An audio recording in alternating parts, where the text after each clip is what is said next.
బంగారం, బ్యాంకులు, ఇతర ప్రైవేటు సంస్థల్లో ఉన్న విడిపించి కొనబడను. కొమ్మూరి గోల్డ్, ఆంధ్ర మరియు తెలంగాణ. నమస్తే, వెల్కమ్ టు అవర్ ఛానల్. నేను పద్మిని. ప్రస్తుతం పాటు ప్రముఖ ఆధ్యాత్మికవేత్త, ఆస్ట్రోన్యూమరాలజిస్ట్, ఎనర్జీ వాస్తు స్పెషలిస్ట్, శ్రీవిద్యోపాసకురాలు శ్రీమతి జయప్రద గారు మనతో పాటు ఉన్నారు. మాట్లాడదాం. నమస్కారం అండి. నమస్తే అమ్మా, శ్రీమాత్రే నమః. ఎలా ఉన్నారు జయప్రద గారు? బాగున్నారు, మీరు ఎలా ఉన్నారు? నేను బాగున్నాను. You looking very beautiful. Karthika మాసం, కార్తీక ఏ మాసానికి వచ్చిన ఇలాగే చెప్పండి మీరు. లాస్ట్ టైం ఏమో ఆశ్వేజ మాసం అమ్మవారి సేవలో ఉన్నాను కదా, బాగుంటాం మరి అన్నారు. ఇప్పుడేమో శివయ్య సేవ, స్వామివారి సేవలో ఉన్నాం కదా, ఖచ్చితంగా బాగుంటాం. Of course. నెక్స్ట్ వచ్చేది దత్త మాసం, ఆబ్వియస్ గా మార్గశిర్ష మాసం కదా, అప్పుడు ఇంకా లక్ష్మీ కళతో ఉంటాం. మార్గశిర మాసం మార్గశిర లక్ష్మీరాలు చేస్తారు, అది చాలా విశేషంగా చేస్తారు. మన ఆరాధన ఖచ్చితంగా మన మీద ప్రతిబింబిస్తుంది, కనిపిస్తుంది. ఓ వీళ్ళు చక్కటి సాధనలు అంటే గ్లో ఎంతో కొంత చెప్తుంది కదండి.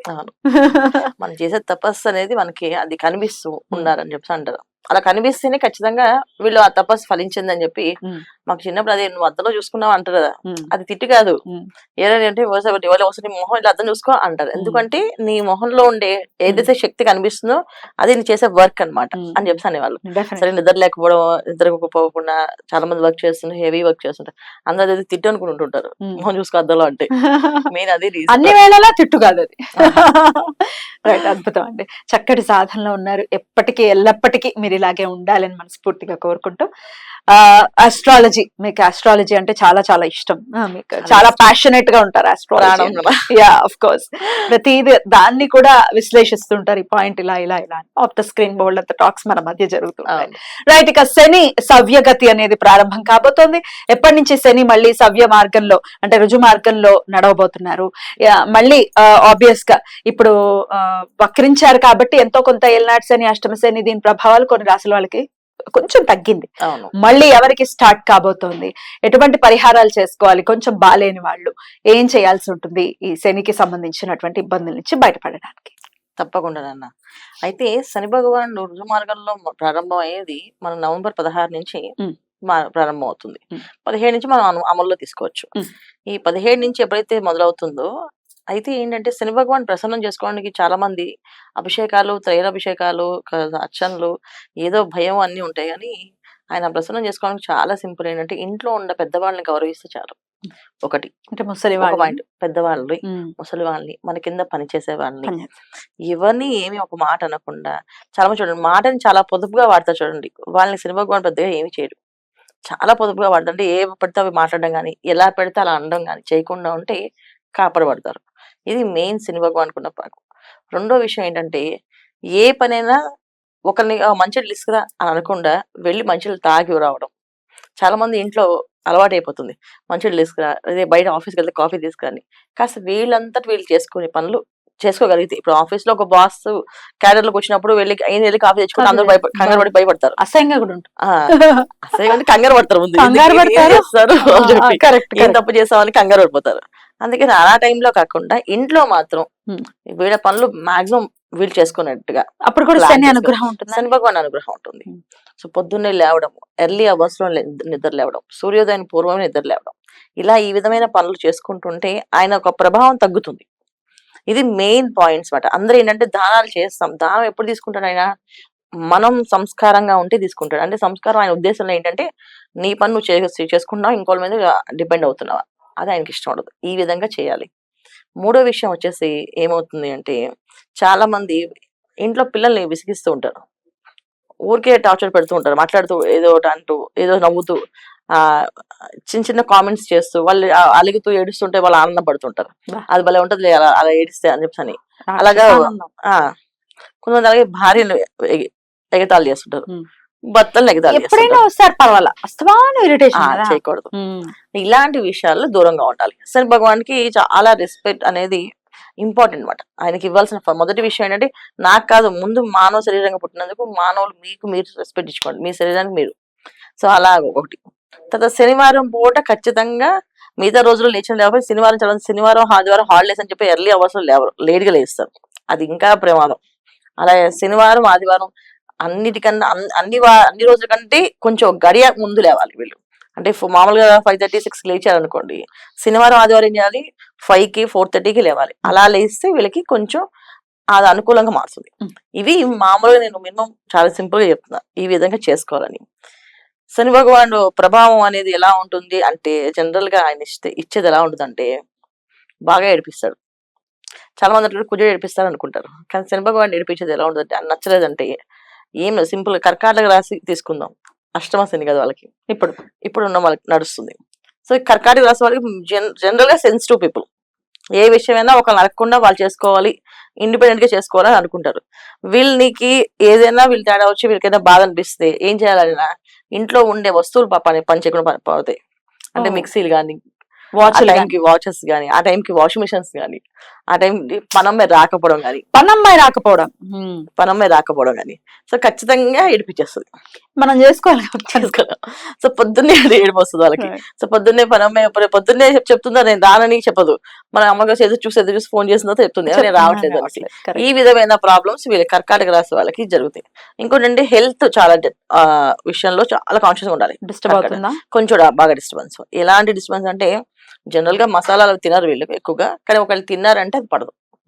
కొంచెం మసాలా ఐటమ్స్ కానీ సాత్వికమైన ఆహారాన్ని ఏదైనా తినాలి అనిపిస్తే ఆహారాన్ని బుధవారం ఎప్పుడో తినడం. మామూలుగా శుక్రవారం శనివారం అలాగా దేవుడికి వదిలేశారు చాలా మంది, సోమవారం కొంచెం శివుడికి వదిలేశారు, ఆదివారం ఒకటి మిగిలిన ఆదివారం తినేస్తుంటారు. అసలు ఆదివారం కంపల్సరీగా ఆదివారం ముట్టుకుంటే అసలు మనం ఇంకా మామూలుగా ఉండదు, ఇంకా నాశనం చేసేస్తాడు ఆయన. సో అందుకని ఆదివారం అసలు ముట్టుకోకూడదు. నాన్ వెజ్లు ఎటువంటివి నాన్ వెజ్ అని కాదు, దానికి సంబంధించిన ఏ ఐటమ్ రెడ్ కలర్ డాట్ ఉన్న ఐటమ్ ఫుడ్ తినకూడదు. ఈ విధంగా తినకుండా ఉంటే కాస్తంత ప్రభావం తగ్గుతుంది. ఇది మెయిన్ శని భగవాన్ చేయాల్సిన పరిహారం. అంటే పెద్ద పెద్ద పరిహారాలు ఉన్నాయి, ఫస్ట్ ఈ చిన్న పరిహారాలు చెప్తాను, సింపుల్ పరిహారాలు ప్రాక్టికల్ గా వీళ్ళు చేసుకోవాల్సింది ఇవి మెయిన్. సో కర్కాటక రాశి వాళ్ళు జాగ్రత్తగా ఉండవలసిన విషయం ఇది ఒకటి. రెండో విషయం ఏంటంటే ఉద్యోగాల విషయంలో, బదిలీల విషయంలో ఒకవేళ వీళ్ళకి ఏదైనా ఆ విషయంలో మాకు నచ్చలేదు అనుకోండి, ఆ టైంలో ఆర్గ్యుమెంట్ చేయకుండా కామ్గా ఇంటికి వచ్చేసి ఒక నమస్కారం చేసి ఇష్టదైవాన్ని నమస్కారం చేసి ఒక చీటీ రాసి నాకు ఇది ఇష్టం లేదు కానీ నాకు ఇలా కావాలనుకుంటున్నా, ఇది నాకు చేసి పెట్టు అని చేసి చాలా గౌరవంగా భగవంతుడితో పెట్టేసి ఆ పేపర్ పెడితే ఆ పని పొద్దున్న కల్లా మళ్ళీ ఆ బాస్ మార్చుకుంటాడు. కానీ ఆర్గ్యూ చేసామో ఉద్యోగం పోతుంది గ్యారంటీ. ఆర్గ్యుమెంట్స్ చేస్తే మాత్రం డెఫినెట్ గా ఉద్యోగం తీసేస్తాడు. ఎందుకంటే కాస్త కష్టపడాలి. ఏ విధంగా కష్టపడాలంటే కష్టపడాల్సి వస్తూ ఉంటాయి. అదే కాకుండా శని భగవాన్ అంటే జనరల్ గా ఏంటంటే కాళ్ళకి సంబంధించిన ఇబ్బందులు, కాళ్ళు మీద మచ్చలు రావడం కానీ, కాళ్ళకి సంబంధించి కర్కాటక రాశి వాళ్ళకి మెయిన్ కాళ్ళకి సంబంధించి స్కిన్ ఎలర్జీస్ లాగా స్కిన్ ర్యాష్ లో వచ్చి మచ్చ పడిపోవడం కానీ, అవి పోకపోవడం కానీ ఇలాంటివి కూడా జరుగుతాయి. వీటన్నిటికీ మూలం ఏంటంటే రోజు వీళ్ళు చేయాల్సిన పని ఏంటంటే మార్నింగ్ ఎర్లీ అవర్స్ లేకుండా సూర్య నమస్కారం చేయడం, హనుమాన్ చాలీసా చదవడం. ఇది కర్కాటక రాశి వాళ్ళు చేయాల్సిన ముందు వాళ్ళు చేసుకోవాల్సింది. ఇంకొన్ని రోజుల్లో వెళ్ళిపోతుంది, ఇంకా అష్టమ శని కూడా వెళ్ళిపోతుంది. వీళ్ళకి అష్టమ శని ఏప్రిల్ లో వెళ్ళిపోతుంది. ఏప్రిల్ అదే ఇంకొన్ని నెలలే కాబట్టి కొన్ని నెలలు కాస్త జాగ్రత్త వహించాలి ఖచ్చితంగా. ఇది సింపుల్ చక్కగా మనం డిసిప్లైన్ గా ఉంటే ఆయన ఆ డిసిప్లైన్ పెట్టడు, మనం డిసిప్లైన్ లో లేకపోతే ఆయన డిసిప్లైన్ పెడతాడు అంతే. సో కొంచెం వాకింగ్ చేయాలి, కొంచెం జాగింగ్ లాగా చేసేస్తూ ఉంటే అది కూడా రెమెడీ లాగా పనిచేస్తుంది ఖచ్చితంగా. ఇది కర్కాటక రాశి. సో కర్కాటక రాశి వాళ్ళకి బాగాలేదు, మళ్ళీ అష్టమ శని స్టార్ట్ అవుతుంది. జాగ్రత్తగా ఉండాల్సిన విషయం. వృశ్చిక రాశి వాళ్ళకి అర్ధాష్టమ శని.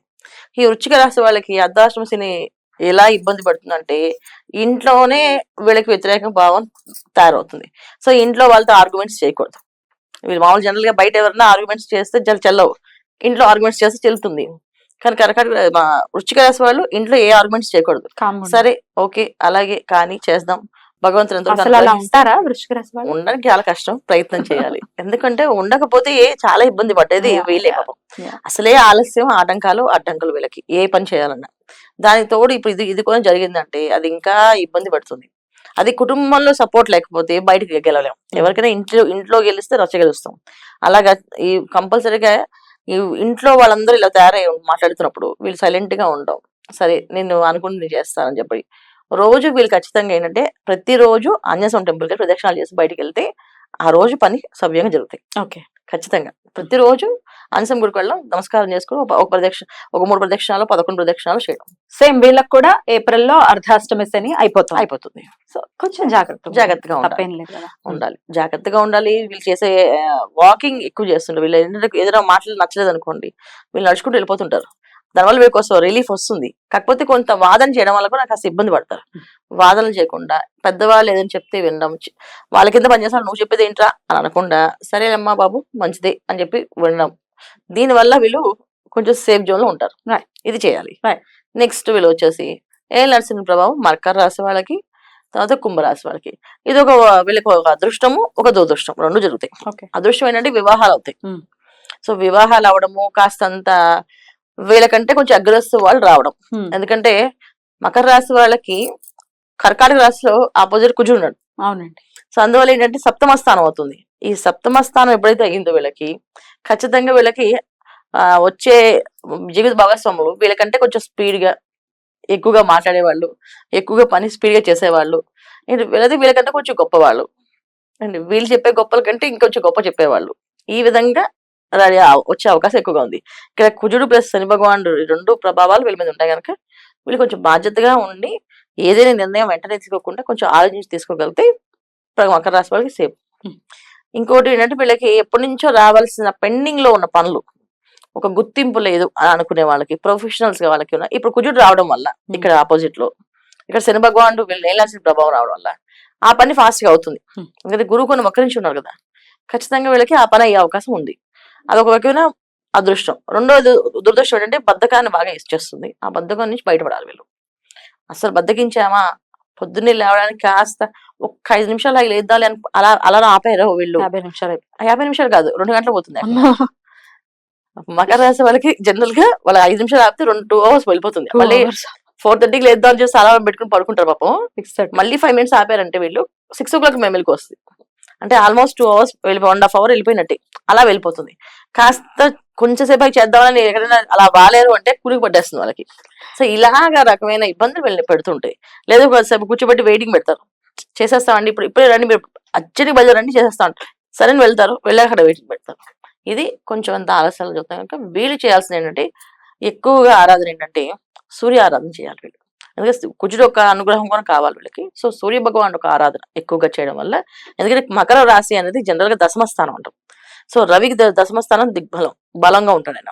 సో అందువల్ల ఏంటంటే కెరియర్ విషయంలో కానీ ఇంట్లో ఎటువంటి విషయాలు ప్రాబ్లమ్స్ రాకుండా అంటే సూర్య ఆరాధన చేయడం వల్ల అన్ని అనుకూలంగా మారే అవకాశం ఎక్కువ ఉంది. సో శని భగవాన్ అనుగ్రహం ఉంటుంది, కుజుడు ఒక అనుగ్రహం ఉంటుంది, రవి భగవాన్ ఒక అనుగ్రహం కూడా ఉంటుంది. ఇది మకర రాశి వాళ్ళు చేసుకోవాల్సినవి. కుంభరాశిలో శని భగవాన్ ఉన్నాడు. సో కుంభరాశి వాళ్ళు చేయాల్సిన జాగ్రత్తని పరిహారాలు అంటే నిత్యము ఓం నమో హనుమతే నమః మంత్రం చదువుకుంటూ ఏ పనైనా చేయాలి. శనివారాలు తప్పకుండా శనేశ్వర ఆలయానికి వెళ్ళడం, ప్రదక్షిణాలు చేయడం, అక్కడ శని త్రయోదశి అభిషేకం చేయించుకోవడం. అందుకని రాశిలో ఉన్నప్పుడు కాస్త ప్రభావం ఎక్కువగా ఉంటుంది. అందుకని కొంచెం శని త్రయోదశి ప్రతి శని త్రయోదశికి ఉపవాసం ఉండడము, చక్కగా తైలాభిషేకం చేయించుకోవడము, ఇంట్లో శనివారం పూట అభ్యంగన స్నానం అంటే మొత్తం తల నుంచి ఒంటి దగ్గర నూనె రాసుకొని తలస్నానం చేయడం, ఇది ఇంపార్టెంట్. ఇవి చేసుకుంటుంటే ఈ ఏప్రిల్ వరకు వీళ్ళ సేఫ్ జోన్ లో ఉంటారు. ప్రశాంత్, మరొకసారి మీన రాశి వారికి ఏలినాటి శని కూడా స్టార్ట్ కాబోతోంది. వక్రగతి వీడుతున్నారు కాబట్టి మరొకసారి మరి మీన రాశి వారికి మీన రాశి వాళ్ళకి ఏమవుతుంది, శని భగవానుడు వక్రగతి వల్ల ఎల్లాటి శని ఉన్నా రాహు ఉన్నంత కాలం అది శని భగవాన్ కింద లెక్కే. ఇంకా శనివత్తి రాహు అంటాం. అప్పుడు లగ్నంలోనే ఉన్నారు, రాశిలోనే ఉన్నారు ఖచ్చితంగా. సో డెఫినెట్ గా వీళ్ళకి శని ప్రభావం ఎల్లాటి శని స్పెషల్ గా ఉండదు, ఆల్రెడీ ఉంది. రాహు ఉన్నాడు కనుక అక్కడ శని రాహు రెండు కలిస్తే ఒకటే ఫలితాన్ని ఇస్తారు. బద్ధకాన్ని, ఇబ్బందుల్ని, ఆలస్యాన్ని, ఆటంకాలని, అడ్డంకుల్ని వీళ్ళు అలా ఎదురు చూస్తూనే ఉన్నారు. వాటిని పారదవుదాం చూస్తూనే ఉన్నారు కానీ అదే అవ్వట్లేదు, వాళ్ళ చేతిలో అవ్వలేదు, వాళ్ళ చేతులు దాటి వెళ్తూనే ఉన్నాయి అవి. అయితే ఏంటంటే వీళ్ళకి ఒక అదృష్టం ఏంటంటే గురువు వక్రించి ద్వితీయ దాంతో మళ్ళీ మీనాన్ని చూస్తున్నాం కనుక ఇక్కడ గురువు రాహుని ప్లస్ శని భగవాన్ ఒక అనుగ్రహం కన్నా 2-3 కలిసి ఉన్నాయి కనుక ఈ 3 గ్రహాల వల్ల కాస్తంత వీళ్ళకి శివాయ గురువే నమః అనే మంత్రం కంటిన్యూ చేస్తూ ఉంటే గురువు ఒక ఎనర్జీస్ బాగా పనిచేసి ఈ 2 గ్రహాల ఎనర్జీస్ తగ్గుతాయి. కంటిన్యూ నామం శివాయ గురువే నమః, శివాయ గురువే నమః. ఏ పనైనా ఆలస్యం అవుతుందా, ఒక 10 నిమిషాలు కూర్చొని అనుకోండి ఆ పని అయిపోతుంది. అది ఆ డైలీ అవ్వాలి. ఖచ్చితంగా ఏదైనా నిర్ణయం తీసుకోవాలి, చక్కగా శివాలయానికి వెళ్ళి కాసేపు ప్రదక్షిణాలు చేసి కాస్త జపం చేసి అప్పుడు కూర్చుని ఈ నిర్ణయం తీసుకున్న స్వామి 2 చీటీలు రాసి తీసుకోమంటారా, ఒకటి తీసుకోవద్దని ఒకటి రాసి ఆ ఒక చీటీ ఇందులో వదిలేసి ఒక చీటీ తీసుకుని రైట్ ఓపెన్ చేసి చూడండి, అది చేసుకోమంటే చేయండి. ఈ విధంగా చేయడం వల్ల కాస్తంత క్లారిటీ ఉంటుంది, భగవంతుడు ఒక అనుగ్రహం ఉంటుంది, పాజిటివ్ ఎనర్జీ ఉంటుంది. సో చేయగలుగుతారు. అద్భుతం అండి. మరి ఏప్రిల్ తర్వాత మళ్ళీ మీనంలోకి ఎప్పుడైతే వెళ్తారో శని భగవానుడు, మేషరాశి వారికి ఏలినాటి శని మొదలవుతుంది. ఇప్పుడు చెప్పినటువంటి అంటే మకరానికి ఏలినాటి శని అయిపోతుంది, వృశ్చికానికి అర్ధాష్టమ శని అయిపోతుంది, కర్కాటక వాళ్ళకి అష్టమ శని అయిపోతుంది, మేషరాశి వారికి స్టార్ట్. ఏప్రిల్ అప్పుడు వాళ్ళకి చేయాల్సిన పరిహారం అప్పుడు చెప్పుకుందాం. ఎనీవేస్, మీరు జనరల్ గా ప్రాక్టికల్ నిత్య దైనందిన జీవితంలో ఏం పనులు చేస్తే ఆయనకి ఇష్టమో చెప్పారు కాబట్టి ఇవి అందరికీ కూడా వర్తిస్తాయి. చక్కగా చేసుకుంటూ వెళ్ళడమే. అద్భుతంగా వివరించారు జయప్రద గారు. Thank you so very much. నమస్తే అమ్మా. శ్రీమాత్రే నమః.